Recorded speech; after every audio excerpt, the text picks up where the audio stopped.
Hem tornat a veure la neu. El parc meteorològic s'ha complit amb puntualitat. Pel matí, les temperatures han caigut. Un embossament d'aire polar ha creuat els nostres cels i a Ontinyent s'han pogut veure volvetes de neu i una lleugera blancor a la serra. La rodalia està prou més afectada, sobretot Bocairent, on la nevada que s'ha registrat ha sigut prou més important des de primeres hores. La circulació dels vehicles ha sigut molt complicada per les carreteres dels voltants de la població. Les màquines han fet acte de presència per evitar situacions de perill.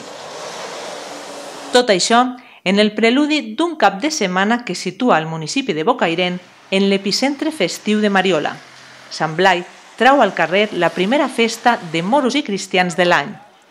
El fred i la neu no són circumstàncies adverses per als bocairentins i bocairentines, acostumats a la festa en ple hivern. Pues les festes passades per neu i amb molt de fred, no, Àngel? Sí, vindran carregats de neu. Pues ens tocarà desfilar esta nit amb botes de muntanya, però igualment anem a eixir. Això no fallarà. I amb la manta.